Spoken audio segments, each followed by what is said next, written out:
Hey, yo, what the f***? This is a palace right here. The Late Night Flight is paid for by the following. Time to play the game where we find out who's capping. It is... This is This is the game where we find out if this is the bullshit. Nasir, New Brew, co-producer Smart's Code. What's going on with you, sir? I mean, everything is good, man. Everything is good. I can't complain, bro. So, before you go on vacation for the 8th time in 2021, okay, you showed me this clip of this funny viral video that our homegirl Keisha, for those who don't know, Keisha is going to be part of the Late Night Flight. She's like my senior woman, my new senior woman correspondent / relationship, gossip. I like to tell you about my party and BS correspondent type person.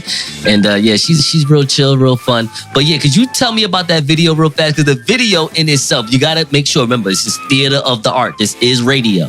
Okay. So you got to give them a quick description so they can understand what's going on. Because they probably already saw it anyway. I got to set the scene. So set the scene. All right, so shout out to Keisha, right? So the video is basically at a parking lot at a spot in Alexandria, Virginia called Hashtag. It's a nice little club out there. And there was a heavy rain, a flash flood. Right. So the whole parking lot looks like a river. Yeah. And then there's a gentleman trying to wade his way through the water to get to his car with his girlfriend on his back. And they fall and they get washed away. They get washed away. Down Yo, the parking lot. Crazy. She's mad. She's upset. Yes. He's trying to grab her. She's like, get off of me, you weak, blank, blank, blank. I mean, that's probably what she was saying. You can't hear it because everybody else is losing their mind. Right. And then some 6 foot, 9, 300 and some pound dude just comes and picks his girlfriend up out of the water, just plucks her out of the water, holds her like a baby, cradles her away. I'm the one that can cradle her away. And he has no choice but to walk next to homeboy with his girlfriend in the other guy's arms in shame. When I be seeing videos like this, I always think it's staged. Like, this That is just... was not staged. That's just too... Come on, like... So all of a sudden, you don't even know how long this man and this woman known each other for. And she just let some other dude whisk her away because he saved her out the water? She was taking on water, bro. She was taking on the water. It was a strong current, and she was taking on water. No, it's all good. It's just funny. She was drowning. Hey. And our man couldn't save her. When Crimea River takes a whole nother turn. How to lose your girl. All right. Let's start the show. Let's start the game. According to New York Post. Talk about being swept off your feet, but continue. According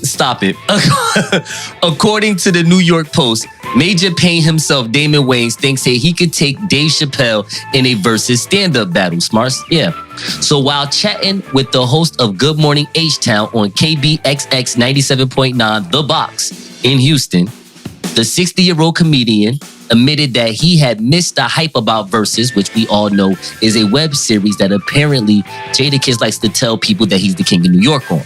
But when asked who he would like to perform opposite in a fantasy Versus, he quickly responded, Chappelle. Oh. So Smarts, is it the bullshit that he had a better shot losing to Marlon Wayans than to go toe-to-toe with Dave Chappelle? That is some BS. You better leave Dave Chappelle out of it.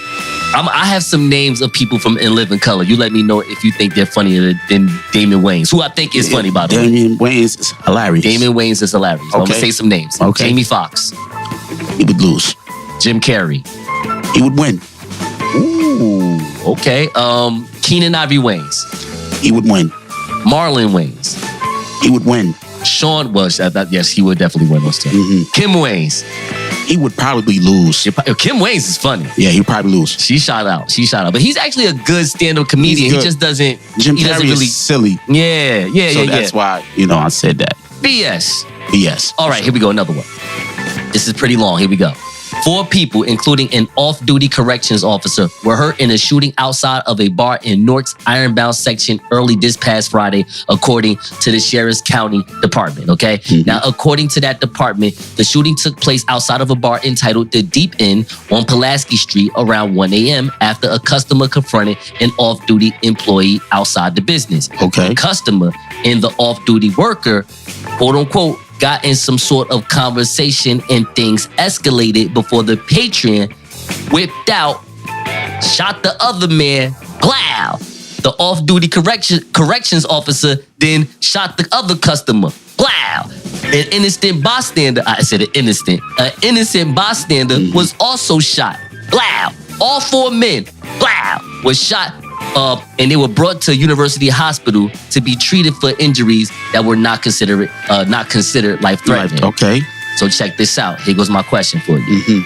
Is it the bullshit that correctional officers are nothing more than people who took a test to carry, even though they fancy themselves as law enforcement? Oh, that is some BS. So they just out here just capping people in arguments. I'm just saying. That's wild. Like, that's crazy. Your life was really that much in danger. I mean, well, who let off the first shot? Well, they saying that one of the customers, or he was a customer and he wasn't a correctional officer. So in my mind, I'm going to assume that this correctional officer was playing security, but was security. Right. He could have just been like a bodyguard or something. I get it. So they just decided that everybody just started to lick off shots. That's crazy. They are like, that's crazy. They're bounty hunters in correctional facilities. That's right. Who they are. They turned Newark into the Wild Wild West. All right, here go the next one, Smarts. Spirit Airlines canceled 60% of their flights last Wednesday. Thank God. All right, so Spirit Airlines canceled 60% of their flights, Smart, last Wednesday, all right, in an effort to reboot its operations after a wave of disruptions that started over the weekend due to a mix of bad weather, staffing shortages, and technology problems. Now, Spirit has canceled more than 1,000 flights since this past Sunday, and hundreds more were delayed. Furious customers complained on social media about the cancellations and difficulty reaching customer service agents. Some even tweeted images of long-ass lines at airports and travelers lying on the floor near the gates. Okay. Is it the BS that Spirit Airlines isn't 100% canceled? Wait a minute. So the disruption wasn't fights on the flights? The disruption just happened to be weather? Yeah. Yo, get them out of here. BS, 100%. Get them out of here. Yeah. I want to know who the owner of Spirit Airlines is, yo. I know that person. City bus. Whether in the air. Air City bus. Yo, that's this. All right, let's go. All right, here go the next one. Yo, I got a few. Come on, man. You well. All right. You want to check this one out? So, police this past Monday, right? Check this one out. It's another Jersey one. Police this past Monday asked for the public's help to find a man suspected of impersonating an officer and pulling over motorists in 2 towns earlier this month. Oh yeah, check this out. A woman driving around 2 p.m. August 1st in Brick, New Jersey. So this is definitely a white woman. Ain't no black woman living in Brick, New Jersey.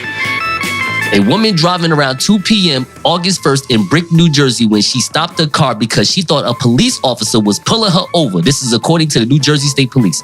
The apparent phony officer pulled up behind her in an older model Ford Crown Victoria with a flashing blue dome light on the dashboard. The man walked up to the motorist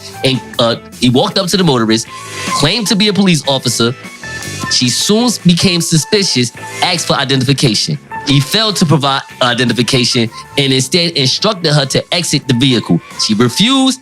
He got her out of the vehicle. She fled the scene, reported the incident. 2 days later, August the 3rd, similar case around 9:45 p.m. in Wall, New Jersey. A second woman. This dude is already terrible. First of all, why would you go for 2 women? Right. You got to switch it up. Man, then woman, or woman, then man. So he's targeting women. Exactly. You know what I mean? He's wilding. So he's in Wall, New Jersey now. Second woman reported that a man driving a black older model Ford Crown Victoria pulled up on her, impersonated a police officer. So according to authorities, the suspect was described as a 40 to 50-year-old white man with long red hair, a ponytail, red scruffy beard, and tattoos on both arms and the back of his hands. So Here goes my question to you, Smarts. Smarts, I ask you, is it the bullshit that when it comes to a white person impersonating the cop, the police have only a sketch drawing? But when it comes to a black person impersonating a Rockefeller, a Rothschild, or even a Corleone at his lowest limit, they follow us on Instagram? Facts. BS. Huh? Yeah, they can track you down all the way. Huh? Your word. White man said, I know that. I know who that is. It's this guy right here. Matter of fact, he rapped about it in his song. You know what I'm saying? Nah, no. And finally, Smarts, and finally. All right, I'm going to keep it cool. No celebrity. This is some good news right here, right out of Burlington County. So let's go. A Pemberton Township woman has been indicted on felony theft for spending GoFundMe cash solicited for her dead husband's cremation on living expenses. This is according to the Burlington County Prosecutor's Office. Patricia Clark, 48 years old, created the online fundraiser after her husband died in April 2019. Please, if there is anybody out there that can make a donation to help with the expenses, I would greatly appreciate it. That's what she wrote on her Facebook page, according to the office, all right? Mm-hmm. His children would also appreciate it.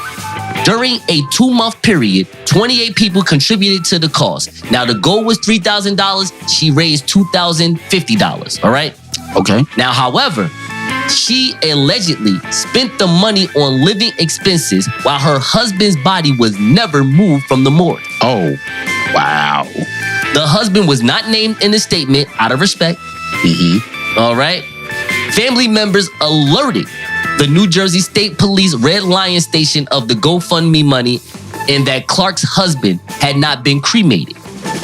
So the Burlington County grand jury indicted Clark on 1 count of theft by failure to make disposition a third-degree crime on August the 13th. Okay. She will be arraigned in Superior Court in Burlington County in some coming days. Okay. Smarts, I ask you. Smarts, I ask you. I ask you, Smarts. Smarts, I ask you. I ask you, Smarts. Okay.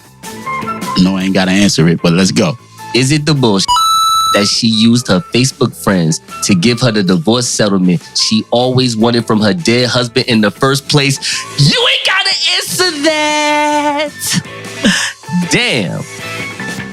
Sound just like a small town marriage. Thank you. You. Bye-bye. It's a bunch of us. I'm a in the colony. Hold on. Everybody on their mountain, everybody marching for a young nigga like me to get tsunami on it. I'ma get it, I'ma win it, baby. I'll be on my curry till I crash your bird 40 on attack. Yeah, I'm acting nerdy if it's at the Appalachian to the Appalachian. I'ma do whatever that they take to make a black a nation. Hold on. Ladies and gentlemen, this is Sweets, and I'm your chief flight attendant. On behalf of the pilot and the entire crew, welcome aboard the Late Night Flight. And here is your captain, the Nile River of New Jersey, the pilot of Tuskegee Training, the greatest honey badger who has ever lived, the creator of Black Pilot Radio and the Late Night Flight. Here is the victorious one, Nasir. What up, my passengers? We are first in priority and will be departing in 5 minutes. We appreciate your business. We appreciate your business. With that being said, this flight ain't cheap. Donate to the Cash App $ the Late Night Flight. Now, it might be a little turbulence, but we are predicting clear skies on our way back to Jersey. But before we do, please do us a solid. Give us a like on our Facebook page. Follow us on IG to click the link tree in the bio. Chirp at us on Twitter. Why don't ya? At the Late Night Flight. And you can catch all 56 episodes on Apple Podcasts, Google Podcasts, Spotify, iHeartRadio, YouTube, the Late Night QR scan, wherever podcasts are available. Now let's take off. Welcome back to the Late Night Flight. Nasir, Nuru, Jers, you already know what's going on. Jers, what's good with you, bro? You good? What's up, bro? You know what I mean? Busy. Got this EP I'm about to put out. So, you know. Hey. It's going to be you? It's me. Like you? Yeah, man. It's me. You sound like Nate and like you, though. Smarts in them. Yeah, man. Not you, like where you're going to be like, all right, Angel, check me out. I got like 6 songs I need you to be on. Yeah, it's my but I need you to do all 6 songs. You saying you going to be doing this? Correct. I don't know what that reference was, but no, I'm yes, just saying, it's like, me, cause you're the CEO of BBS. I mean, you're like Hooterville version of Puff Daddy. You're Puff Hooter. Got what I'm saying? I'm just saying. Yes, I do. But so you have plenty of artists that you can make a compilation album and make something pop. Yeah, man. That's all I'm saying.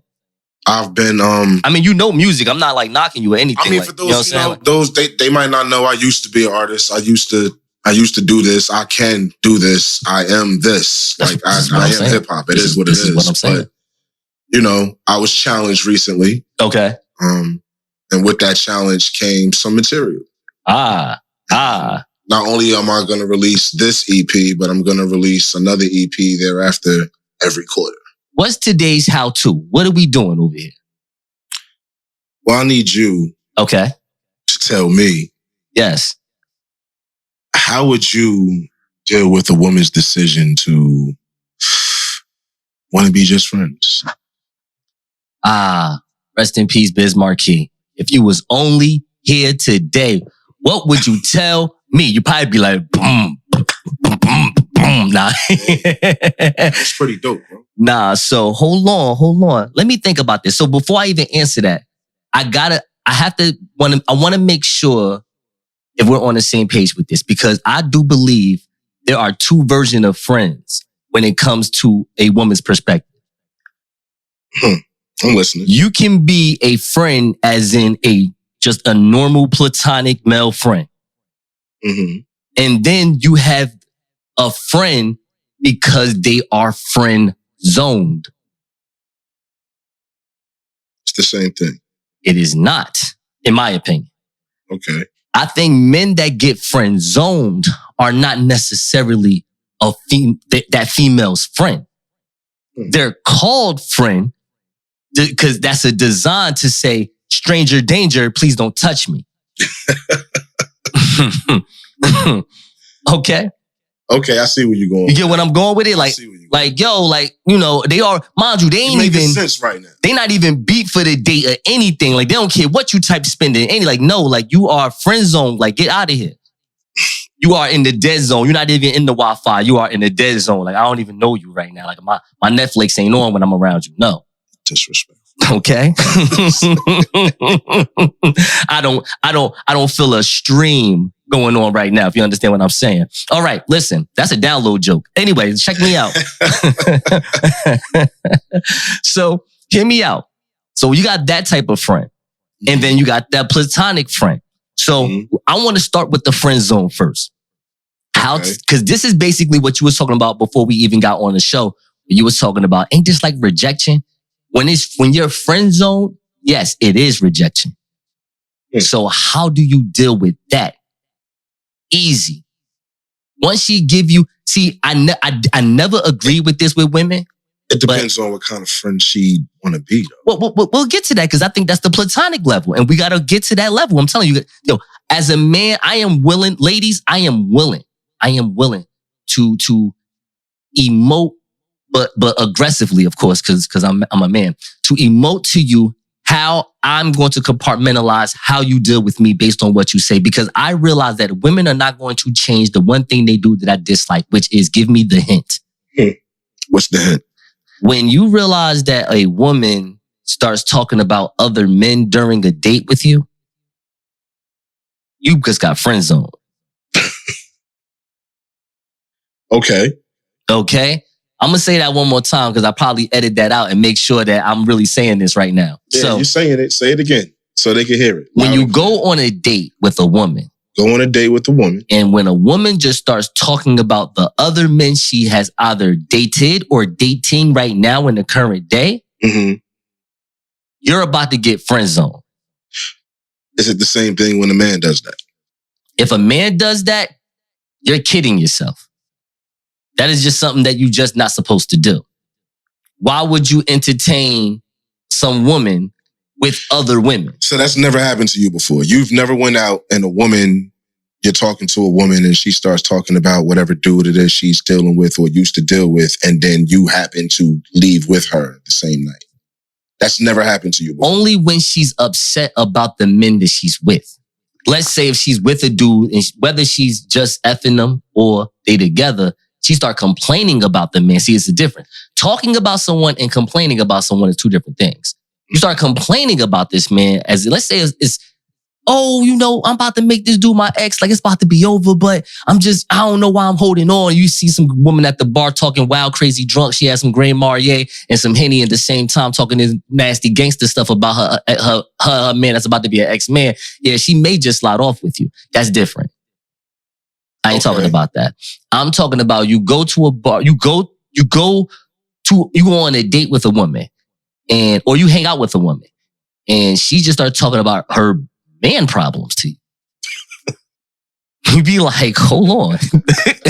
Did I? What? I just got friend zoned. Hey, yeah. And what you gonna have to do? Are you gonna sit there and keep having that conversation? So here's the thing. If you like her, I'm gonna be honest with you. Okay, no, that's a good question. If you just met her, you may let that go down. You may. It depends on how much you like her. If she's looking good, you probably just... See, I'm a Libra. I don't mean to use my sign as to anything because I'm not into that. Mm-hmm. But I heard that Libras are into aesthetics. And that's probably true because when you're a pretty woman, I don't really be caring at the moment of time. I just be smiling like, oh yeah. Word, 12 of them? Man, you're a savage. Oh my God, you're such a beautiful savage. Oh, the world is not ready for you. Oh my God. I believe every word that you're saying. That you actually do that. What can I do? But then, okay, so you got all that going on. Now, let's talk about the platonic friend, because I think this is a whole nother level. I personally did not believe that you can have female friends because the female friends that I have are usually women that I kind of liked at some point in time, and it just didn't go down in that way. I'm going to say that one more time because there was a lot of dead air right there. So usually my female friends are women that I used to like. I used to have some type of affection for. We just didn't click in that way. Is there any female friend where that is not the case? Yeah, she's my cousin. That's it. Yeah, my family. So there's no outside female friend that is not family that you have that type of beginning with. Yo. But don't have that type of beginning with. My homegirl, Sophia, I haven't seen her in like 20 years, though. I know she's a dentist. Okay. So if I ever get knocked out one day, I know who I can find. Okay. But other than that, no. I mean, I got my cousin, Ema. That's my cousin. Then I got my two god sisters. I got Rakaya, I got Lily. It was my god sister. So you never went to school with a chick that you just grew up with and considered to be your sister? I went to high school with Ema. I was lucky. That was it. I mean, a woman that I would listen to and let her say whatever she had to say about me and to make sure that my spirit was up. Yeah, she can get that. You know what I'm saying? But that's not. I'm just being honest. I'm asking you, my brother. What do you mean? No, I'm just saying she could do the things that I would expect friends to do. That's it.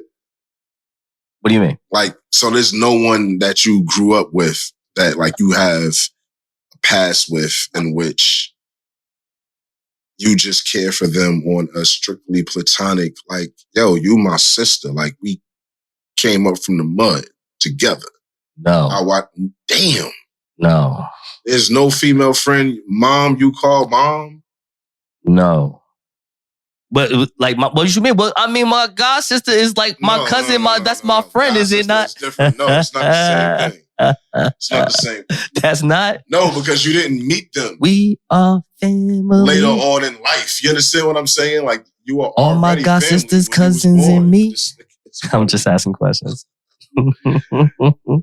That's actually crazy, bro. Really? Like, yeah, man. I think you can go sit down and talk to somebody. What you mean? No. Yes. Of course not. No. Why should I have a female friend when I can't benefit from them the way they benefit from me? Like with friends. How would you know if you haven't given them that chance? Oh, I know I have given them that chance. To be just a friend, to benefit the way okay, so how are you perceive? I have friends that have called me their friend for about 5 or 4 or 6 years now. Okay. And I don't see the benefit of it at all. I see the benefit that they're getting out of it, even Which if it's is, small things. I don't know. Give me one thing. I don't know. Consistent out of all of these. I got 5 reasons. Let's count them. Okay, one is ice cream cake. Another one is Mendo breath. Let me see another one. Give me a second. Birthday runts. I like birthday runts. This is nice. Crystal gelato. And my favorite, cherry gelato. It's a few reasons right there. Listen, man. Dr. Germs can help you, brother. I'm a bachelor that works hard and likes to go places like Surf City and Seaside Heights on weekends for no apparent reason. Maybe even Point Pleasant. Maybe a little Cape May. Maybe a little North Carolina, Florida action. You can get out of country action with me, but that's going to take you about a year and a half of doing nasty, exotic, cool things and not being the platonic woman friend of mine. That type of stuff. But I'm sorry. What were you saying? Nothing at all, brother. Okay. Thank you for flying the late night flight. It's time for me versus Google, not you, the captain. Welcome back to the Late Night Flight. Nasir, New Rule, Jers. We're going to do our Me versus Google segment. So today we're going to talk about the state of Nas. Yeah, as in Nasir Jones. So if you don't know, you should know that Nas came out with a new album. Part 2 of the King's Disease. I believe it's called King's Disease 2. All right.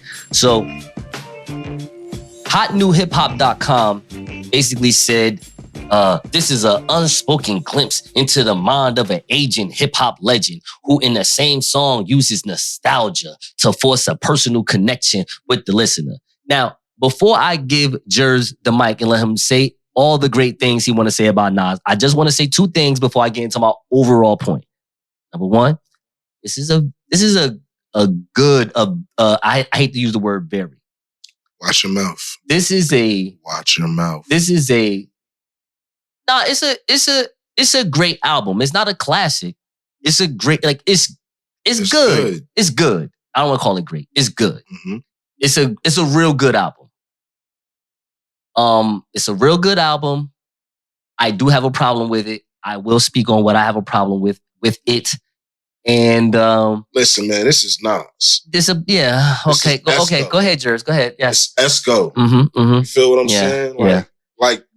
Don't even do it like that. I'm about to do it in a second. Go ahead. When I walked up in here, it was playing the record. I was getting ready. It's a good record. Yo, it's Nas. It's what he do. It's fine record. He spit. He gonna give you a little something here and there, and that's exactly what he did, man. I was able to listen to it straight through. I ain't skipped not one record. Listen, if I wanted to be in 1991, I'll play "Let Me Ride" all over again. I mean, in a day and age that we live in, everything is mood music. Everything is a vibe. Everything. And this right here is vibe. Right? Is it the vibe of today, though? I can't drive up the Parkway and listen to anything vibe of today, but I could drive up the Parkway. I could drive the PA. Okay. And bump that Nas album. Okay, no. If you say you can do that, you can do that. Riding music. I'm gonna be honest with you. You know what my riding music is right now? It's a song called 3 Months by an artist called Big Moochie Grape. It is great. How does it go? Yo, I can't even play it right now because it's an actual song, so I want to play this during the podcast. But if you listen to 3 Months by Big Moochie Grape, it's dope, yo. It's a fire song. And he rapping on it. Don't get me wrong. Is he Nas on it lyrically? No, but he hitting this beat hard with some strong lyrics. It's basically dope boy lyrics, sure. But it's good. It's a vibe. It's like I feel everything pause. I'm talking about I'm in the G-Rod. I'm just this young stunting, only been around 3 months. This is ready. Yeah, it's not a breath of fresh air that is not what's out now. So here's my thing about this. I'm very Vince McMahon in my thoughts of marketing. So here's my thing. I look at life as, with this podcast, I'm all about the people that I don't know.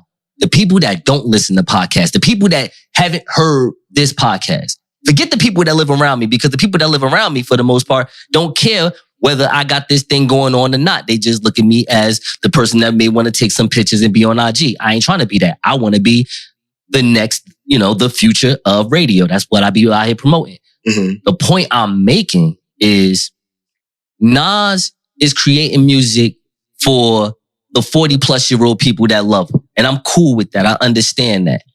You think people that's 40-plus is out here streaming songs all day long? No, they're not.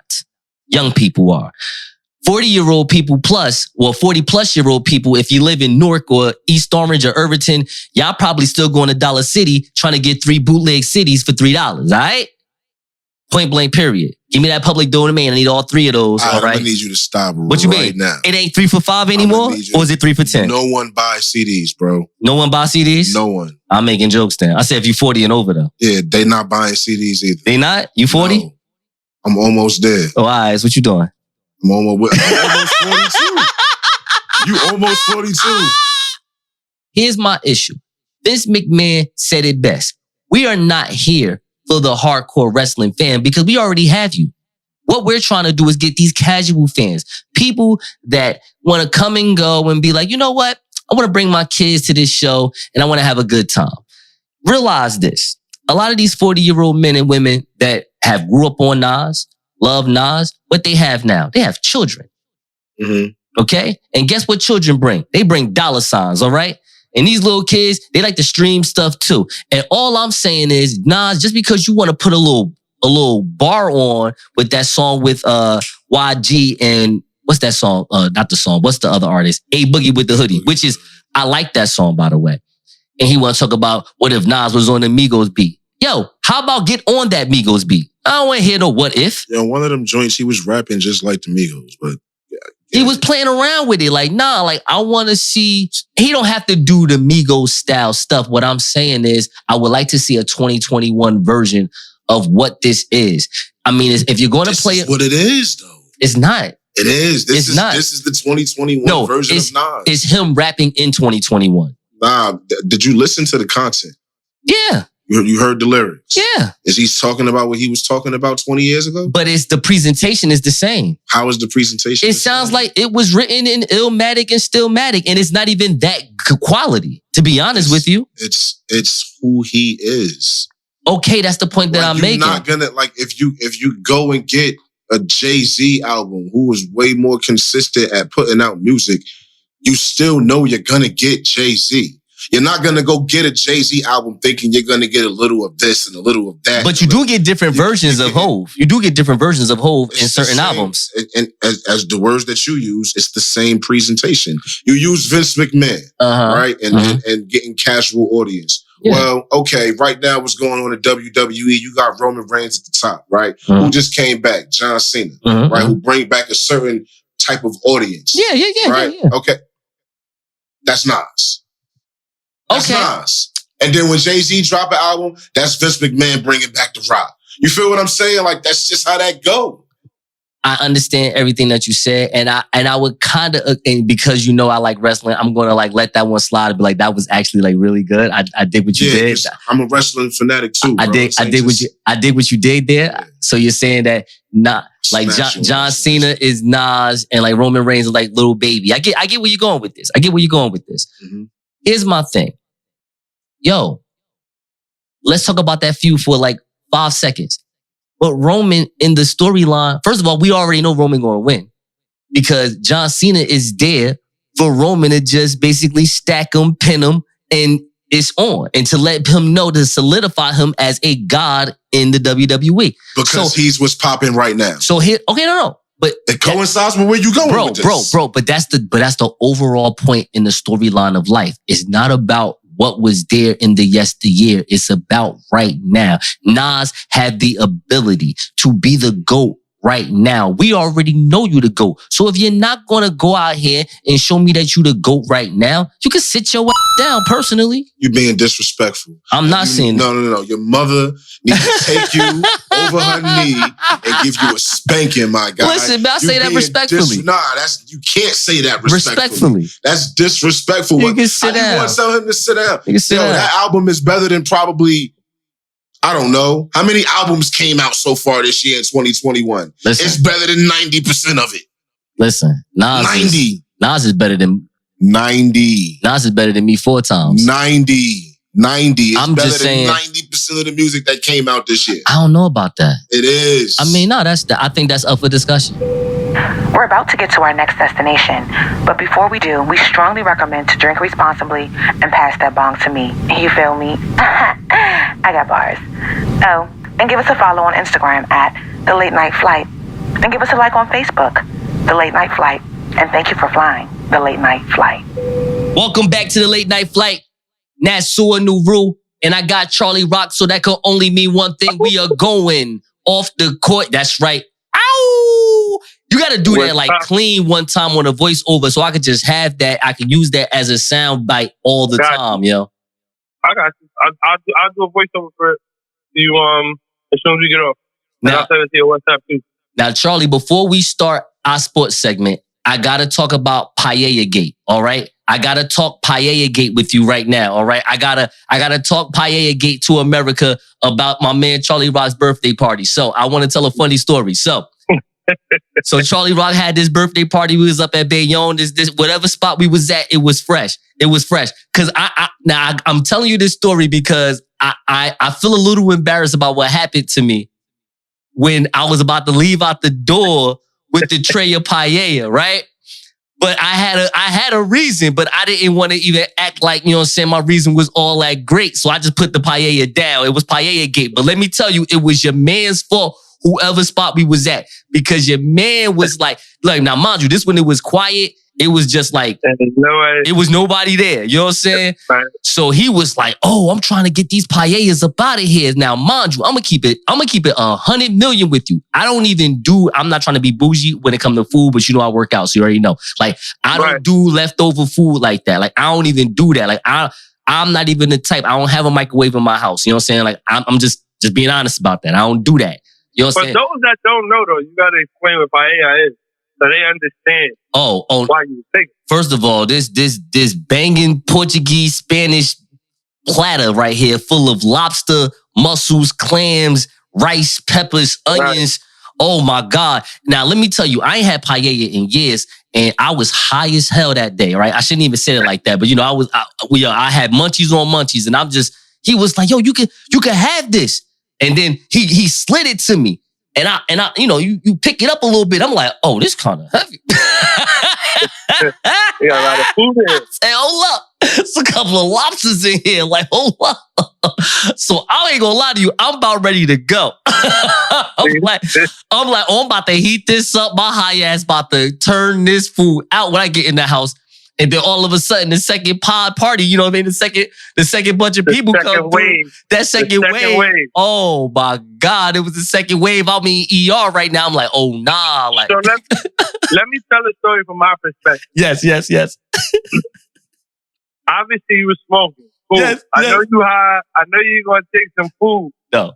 So I go downstairs to go get my sisters showed up. So I went downstairs to go grab them, and then, as I'm walking in the house, you're walking out with a full tray of paella. And I'm looking like, yo, bro, where you going with this food and there's more people coming? But I understand your position and why you took it. So I'm not mad at you. Thank you. I just didn't want you to take all the food from the party. But I'm glad you did take it home. We would have had too much left over. So thank you. That's all I'm saying. Like, I just wanted to keep it real with you before we start this segment. I didn't want you to think that I was some greedy type of dude. You know what I'm saying? It was it is what it is. You like to eat. Listen, you like paella. There's nothing wrong with that. We all like to eat. He gave me the paella. I was like, oh, like, I don't know you, but like, thank you. Thank you. What you. Is this? Like, what is this? Velvet? Yo, let's get into the first segment of the show. Of the segment. We know what we talk about. We going off the court. You know what it is. We doing it, man. Riskaholics out here. Y'all know what's going on. So we trying to find out right now. I'm trying to find out right now, Charlie, who is the new NBA commissioner? Is it Adam Silver? Is it LeBron? Or is it Kevin Durant? Because Adam Silver, LeBron, and Durant made sure that they have a Rucker Park NBA Finals this upcoming season. All right. Blake Griffin, Kyrie Irving, Kevin Durant, James Harden versus Carmelo Anthony, Anthony Davis, Russell Westbrook, and LeBron James. I don't even know who I got my money on yet. Matter of fact, let's just start with that because we some gamblers. Who you got your money on when they get to the finals? Because it's inevitable. Even if it's not this season, it's happening at least in these next 2 years. It's happening. Now, if to be honest with you, this sounds like Terror Squad versus Rockefeller at the Rucker. Ooh. And I think this is going to be a dope NBA Finals. They're gearing up to reach the finals. Once the Lakers picked up Russell Westbrook, I'm like, okay, they're going to the finals. So for me, I am going to say I like the Lakers to win the final, just like I called Boston 6 or 7 this past season. I got the Lakers winning only because defensively, like all 6 of them guys offensively could get busy. You know this. Yes. But defensively, Russell Westbrook locks up, AD locks up, and when given the need to, LeBron can lock up. Now, I know Kevin Durant can play defense.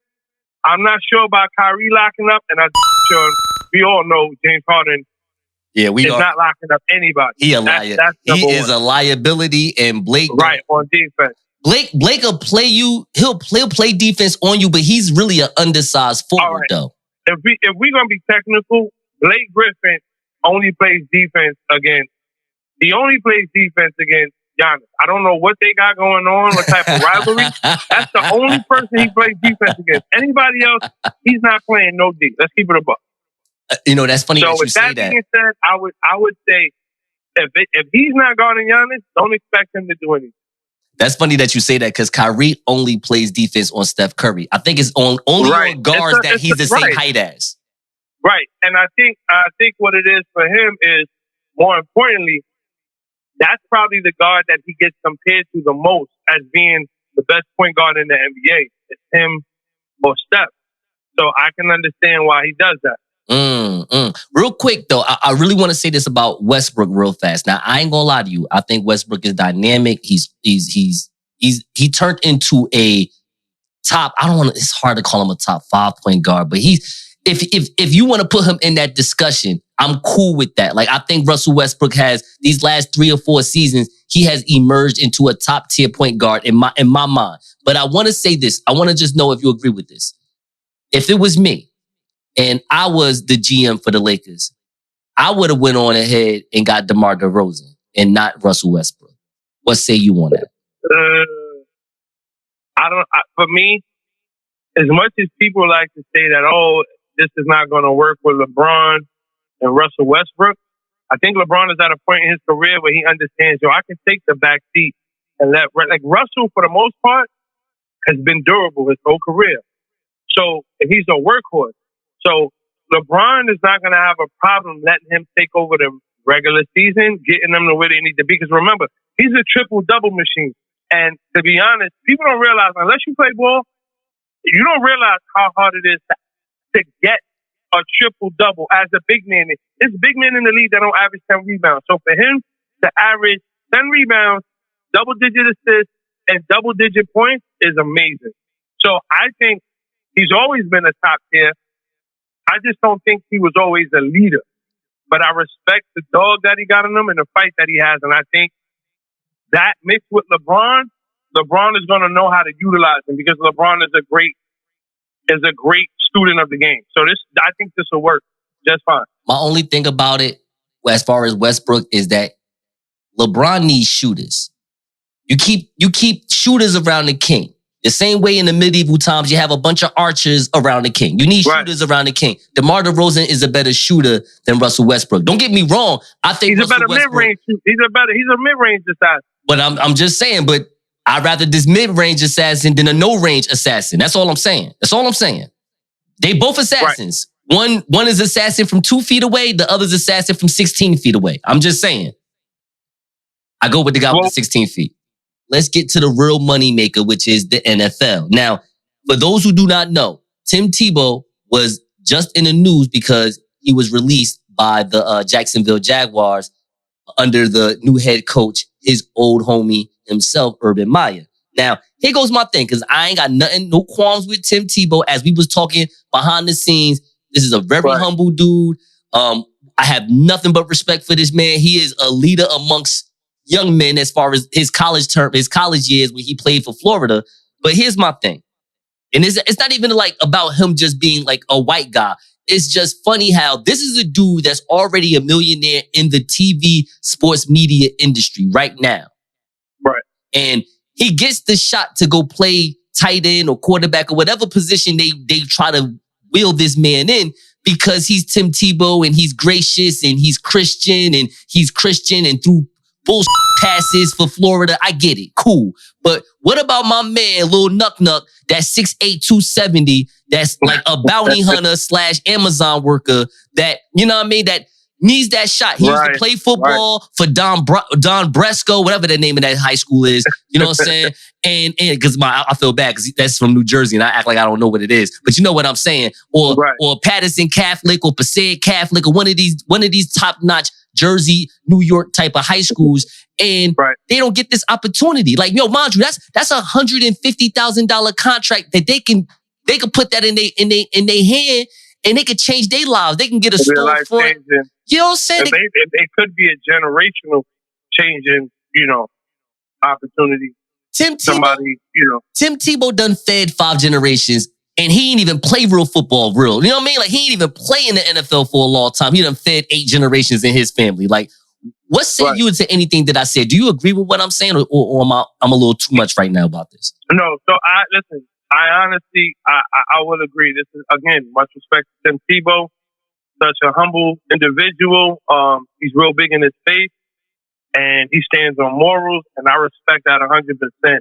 And when he's looked at in a negative light, I definitely think that he takes the high road and he takes accountability. And as a man, first and foremost, I can respect that. With that being said, I do believe that first and foremost, Urban Myers, only because Urban Myers is over at Jacksonville is why he had that opportunity. And that was, his coach from Florida. So I understand why. But Tim Tebow can't block. He can't tackle.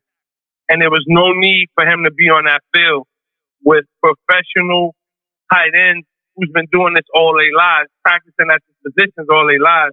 But because he wanted an opportunity, he got one. And I can understand 100% where you're coming from. Again, this is no shot at Tebow because I believe because of the person he is, it allowed him to have this opportunity to try this out. But like you said, by giving him this opportunity, you're also taking away from an individual who may not have, the fallback that Tim Tebow has.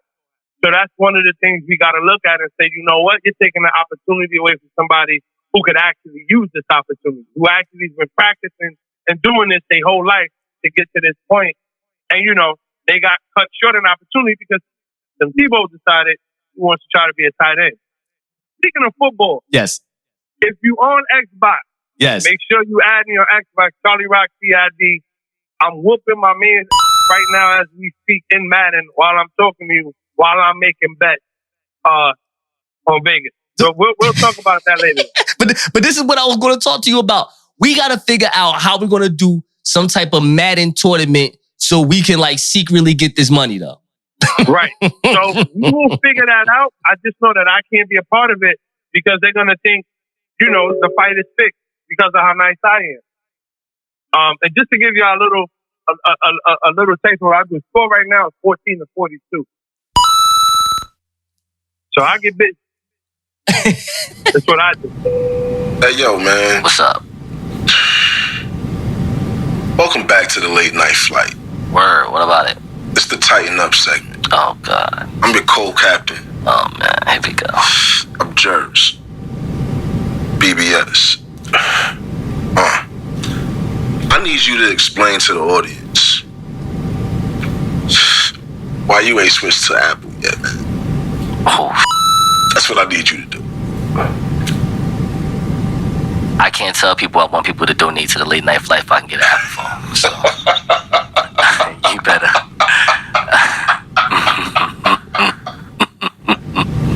Thank you for flying the Late Night Flight. Shout out to all the pilots who contribute to the fastest rising podcast. If you want to contribute, DM us at TheLateNightFlight. Hey, yo, what the f***? This is a pilot right here.